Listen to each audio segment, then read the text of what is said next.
All right, well, school is back in session and COVID is still around. So how is your child adjusting? How do we know? Dr. Laura Saunders from the Institute of Living is joining us now to talk more about it. Welcome, Doc. Hello, friends. Happy Wednesday. It's a great day, Connecticut. It is a great day, Connecticut. Thank you. You don't have to put a quarter in the jar, which is awesome because you got the name right. So one of the things you want us to be asking is, how is our child adjusting? Because this whole process of going back to school is really an adjustment probably for all kids right now, given what we've been through. Yes. So on the flip side, we often talk about anxiety, but the flip side of anxiety is adjustment. How are kids adjusting? These are unprecedented times, and adjusting is that process of adapting to expectations and challenges. So by this point in the school year, it's 2 to 3 weeks in for most districts. How is your child adjusting? And this is a good time to evaluate, is the morning routine going okay? What's the afternoon routine like? Are they managing some of the expectations? They're getting their homework done. This is the time to kind of evaluate that. And how do you know if they're not adjusting well? What are the signs? So often for younger children, it gets a little different for older children, but younger children, when they're not adjusting well, they tend to externalize that. It comes out more in what we call externalizing behaviors.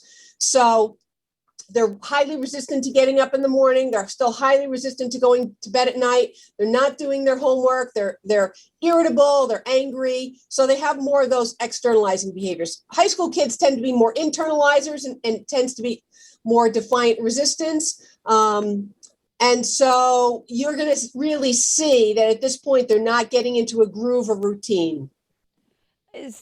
So adjustment disorder is something that is just like anxiety disorder. It's actually something that can be diagnosed, but it's often missed.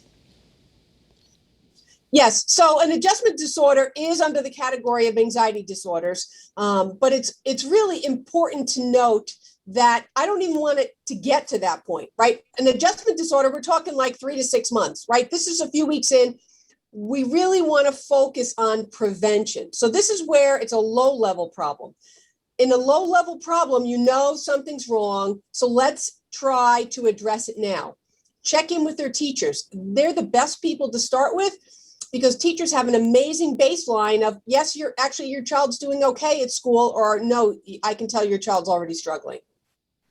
Very interesting. So the teacher always is the window into what's going on. And then what would be, I guess, how can we as parents help if we find out our kids really aren't adjusting that well? Right.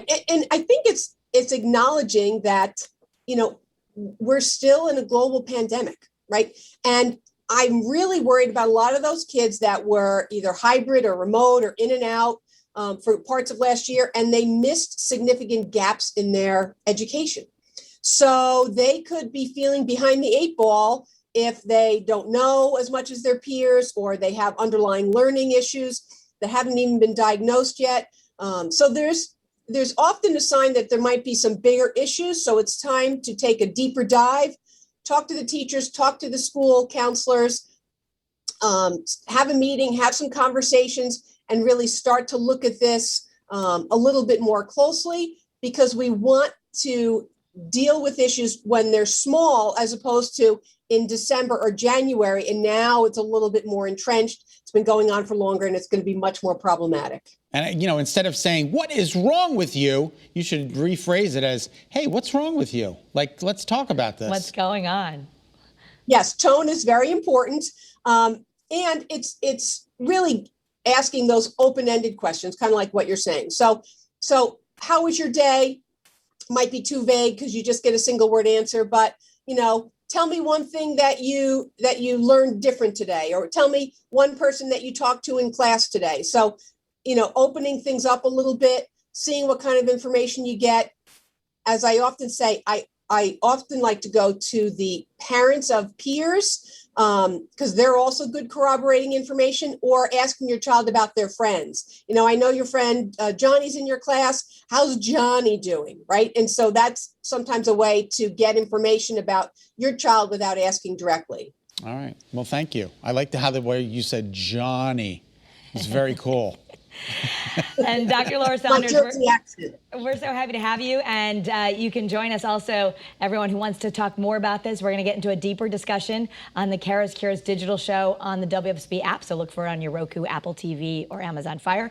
We're going to go more into how we can help and what we should be looking for. Thank you so much. I look forward to it. All right. See you next week.